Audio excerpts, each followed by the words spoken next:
ಈ ಮರದ ಬೇರನ್ನು ಮನೆಯ ಬಾಗಿಲಿಗೆ ಕಟ್ಟಿದರೆ ಸರ್ವ ದೇವತೆಗಳ ರಕ್ಷಣೆ ಮನೆಗೆ ಸಿಗುತ್ತದೆ.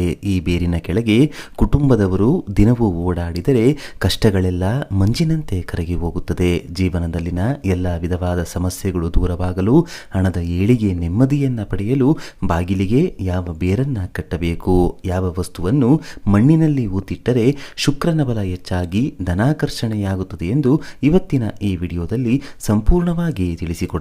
ಬನ್ನಿ. ಈಗಿನ ಕಾಲದಲ್ಲಿ ಪ್ರತಿಯೊಬ್ಬರಿಗೂ ಇರುವ ಮುಖ್ಯ ಸಮಸ್ಯೆ ಎಂದರೆ ಸಂಪಾದನೆ ಮಾಡಿದ್ದು ಕೈನಲ್ಲಿ ನಿಲ್ಲೋದಿಲ್ಲ. ಋಣಬಾಧೆಗಳಿಂದ ಸಾಲದ ಸುಳಿ, ಹಣದ ವಿಪರೀತ ಸಮಸ್ಯೆ, ಒಂದು ದಿನವೂ ನೆಮ್ಮದಿಯಾಗಿ ನಿದ್ರಿಸಲು ಸಾಧ್ಯವಾಗೋದಿಲ್ಲ. ಜೀವನದಲ್ಲಿ ಎಲ್ಲವನ್ನ ಕಳೆದುಕೊಂಡು ನೆಮ್ಮದಿಯೇ ಇಲ್ಲದ ಜೀವನವನ್ನ ನಡೆಸುತ್ತಿರುತ್ತಾರೆ. ಎಲ್ಲ ಪರಿಹಾರಗಳನ್ನು ಮಾಡಿ ಇನ್ಮೇಲೆ ಯಾವುದೂ ಬೇಡ, ಭಗವಂತ ಇಟ್ಟ ರೀತಿ ಬದುಕಿ ಬಿಡೋಣ ಎನ್ನುವಷ್ಟು ನೊಂದಿರುತ್ತಾರೆ. ಅಂತವರು ಈ ಒಂದು ಬೇರನ್ನ ಸ್ಪರ್ಶಿಸಿದರೆ, ಮನೆಯ ಬಾಗಿಲಿಗೆ ಈ ವಿಧಾನದಲ್ಲಿ ಕಟ್ಟಿದರೆ ಅದ್ಭುತಗಳು ಜೀವನದಲ್ಲಿ ನಡೆಯೋದಕ್ಕೆ ಶುರುವಾಗುತ್ತೆ. ಮೊದಲಿಗೆ ಧನಾಕರ್ಷಣೆ ಆಗಲು, ನೀವು ಅಂದುಕೊಂಡಂತಹ ಕೆಲಸಗಳು ಆಗಲು, ಎಲ್ಲದರಲ್ಲೂ ಯಶಸ್ಸನ್ನ ಗಳಿಸಲು, ಹಣದ ಸಮಸ್ಯೆಯಿಂದ ಹೊರಬಂದು ನಿತ್ಯ ಸುಖ ಜೀವನವನ್ನು ನೋಡಲು ನಿಮಗೆ ಸಮಯ ಸಿಕ್ಕಾಗಲೆಲ್ಲ ಪ್ರಯಾಣಿಸುವಾಗ ಆಗಿರ್ಬೋದು, ಊಟ ಮಾಡುವಾಗ ಆಗಿರ್ಬೋದು, ಸ್ನಾನವಾದ ಬಳಿಕ ದೇವಾಲಯಗಳಿಗೆ ಹೋದಾಗ ಆಗಿರ್ಬೋದು, ರೀಂ ಶ್ರೀಂ ಹ್ರೀಂ ಎಂಬ ಶಕ್ತಿಶಾಲಿ 3 ಅಕ್ಷರದ ಮಂತ್ರವನ್ನು ಹೇಳಿಕೊಳ್ಬೇಕು. ಇದರಿಂದ ಯಶಸ್ಸಿನ ಆಕರ್ಷಣೆಯಾಗುತ್ತೆ. ಮಾಡುವ ಕೆಲಸದಲ್ಲಿ ಯಶಸ್ಸು, ಮನೋಸ್ಥೈರ್ಯ ಕೂಡ ವೃದ್ಧಿಯಾಗುತ್ತೆ. ಇದರ ಜೊತೆಗೆ ಮನೆಯ ಬಾಗಿಲಿಗೆ ಈ ಶಕ್ತಿಯುತ ಬೇರನ್ನು ಕಟ್ಟಬೇಕು. ಈ ಬೇರು ಯಾವುದೆಂದರೆ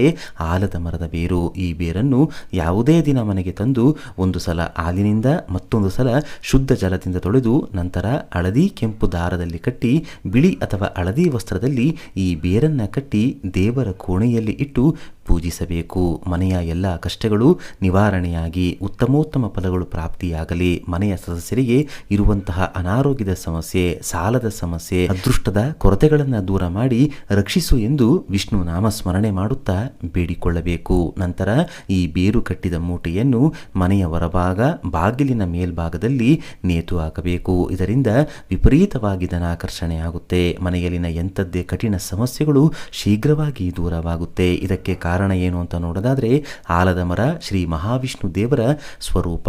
ಪ್ರಳಯ ಕಾಲದಲ್ಲಿ ಸೃಷ್ಟಿಯು ಜಲದಿಂದ ತುಂಬಿ ಹೋದಾಗ ಮುದ್ದು ಕೃಷ್ಣನು ಆಲದ ಮರದ ಎಲೆಯ ಮೇಲೆ ಹೆಬ್ಬೆರಳನ್ನ ಬಾಯಿಯಲ್ಲಿ ಇಟ್ಟುಕೊಂಡು ದರ್ಶನವನ್ನ ನೀಡಿದ್ದನು. ಜ್ಞಾನವನ್ನು ಉಪದೇಶಿಸುವ ದಕ್ಷಿಣಾಮೂರ್ತಿ ರೂಪದಲ್ಲಿರುವ ಪರಮೇಶ್ವರನು ಕೂಡ ಆಲದ ಮರದ ಕೆಳಗೆ ಜ್ಞಾನವನ್ನು ಉಪದೇಶಿಸಿದ್ದನು. ಸ್ವತಃ ಪರಮೇಶ್ವರನಿಗೆ, ಮಹಾವಿಷ್ಣುವಿಗೆ ಅತ್ಯಂತ ಪ್ರಿಯವಾದ ಮರ ಅಥವಾ ವೃಕ್ಷವೆಂದರೆ ಅದು ಆಲದ ಮರ. 100 ವರ್ಷಗಳ ಕಾಲ ತಪಸ್ವಿಗಳು ಆಲದ ಮರದ ಕೆಳಗೆ ಕುಳಿತು ತಪಸ್ಸನ್ನ ಮಾಡುತ್ತಿದ್ದರು. ಸಾಕ್ಷಾತ್ ಮಹಾವಿಷ್ಣುವಿನ ರೂಪವೇ ಆಲದ ಮರವಾಗಿದೆ. ಸಾಕ್ಷಾತ್ ಶ್ರೀಕೃಷ್ಣನು ಆಲದ ಮರದ ಎಲೆಯ ಮೇಲೆ ಬೆಣ್ಣೆಯನ್ನಿಟ್ಟು ಜನರಿಗೆ ಹಂಚಿದ್ದನೆಂದು ಪುರಾಣಗಳು ಹೇಳುತ್ತವೆ. ಅಂತಹ ಶಕ್ತಿ ಆಲದ ಮರಕ್ಕಿದೆ. ಆದ್ದರಿಂದ ಯಾವ ಮನೆಯ ಮುಂದೆ ಆಲದ ಮರದ ಬೇರು ಇರುತ್ತದೋ ಆ ಮನೆಗೆ ಹಣ, ಐಶ್ವರ್ಯ, ಸಂಪತ್ತು ನಿರಂತರವಾಗಿ ವೃದ್ಧಿಯಾಗುತ್ತಲೇ ಇರುತ್ತದೆ. ದೈವಶಕ್ತಿಯ ಅನುಗ್ರಹ ಸದಾ ಇರುತ್ತದೆ. ಹಾಗೆಯೇ ಮನೆಯಲ್ಲಿನ ಎಲ್ಲ ಕಷ್ಟಗಳು ಕಳೆದು ಹಣದ ಖರ್ಚು ಕಡಿಮೆಯಾಗಲು ಮೋತಿ ಶಂಖವನ್ನು ಮನೆಯಲ್ಲಿಡಬೇಕು. ಇದರಿಂದ ಸ್ಥಿರಲಕ್ಷ್ಮಿ ಅನುಗ್ರಹ ಪ್ರಾಪ್ತಿಯಾಗುತ್ತೆ. ಧನಾಕರ್ಷಣೆ ಉಂಟಾಗಿ ವಿಶೇಷ ಏಳಿಗೆಯನ್ನು ಮನೆಯಲ್ಲಿ ನೀವು ಕಾಣಬಹುದು. ತೀವ್ರವಾದ ಸಾಲದ ಸಮಸ್ಯೆಗಳು ಇದ್ದವರು ಹುಣ್ಣಿಮೆಗೂ ಮೊದಲು ಬರುವಂತಹ ಬುಧವಾರದ ದಿನದಂದು ಸೂರ್ಯೋದಯಕ್ಕೂ ಮುನ್ನ ನಿಮ್ಮ ಮನೆಯ ದೇವರ ಕೋಣೆಯಲ್ಲಿ ಬೆಳ್ಳಿ ಲೋಹದಿಂದ ತಯಾರು ಮಾಡಿದ ಚಿಕ್ಕ ಆನೆಯ ಮೂರ್ತಿಯನ್ನ ಇಡಬೇಕು. ಮಹಾಲಕ್ಷ್ಮಿ ದೇವಿಗೆ ಆನೆಗಳೆಂದರೆ ಬಲು ಪ್ರೀತಿ. ಬೆಳ್ಳಿ ಲೋಹ ಚಂದ್ರನಿಗೆ ಪ್ರಿಯ.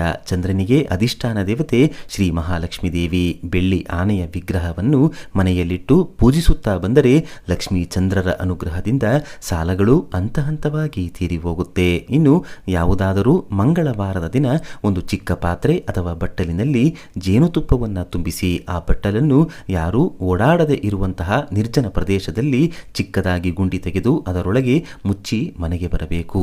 ಜೇನುತುಪ್ಪವು ಶುಕ್ರನಿಗೆ ಪ್ರಿಯವಾದದ್ದು. ಈ ಕೆಲಸ ಮಾಡುವುದರಿಂದ ಶುಕ್ರನ ಬಲ ಹೆಚ್ಚಾಗುತ್ತೆ. ಜೇನುತುಪ್ಪದ ಬಟ್ಟಲನ್ನು ಎಲ್ಲಾದರೂ ಊತಿ ಇಡಲು ಸಾಧ್ಯವಾಗದಿದ್ದರೆ ದೈವ ವೃಕ್ಷಗಳ ಕೆಳಗೆ ಇರುವೆಗಳಿಗೆ ಆಹಾರವಾಗಿ ಹಾಕುತ್ತಾ ಬರಬೇಕು. ಇದರಿಂದಲೂ ಶುಕ್ರನ ಅನುಗ್ರಹ ಪ್ರಾಪ್ತಿಯಾಗುತ್ತೆ. ಹಣದ ಎಲ್ಲ ಸಮಸ್ಯೆ, ಸಾಲದ ಎಲ್ಲ ಕಷ್ಟಗಳು ಶೀಘ್ರವಾಗಿ ದೂರವಾಗಿ ಸುಖ ನೆಮ್ಮದಿಯ ಜೀವನವನ್ನು ನೀವು ನೋಡಬಹುದು.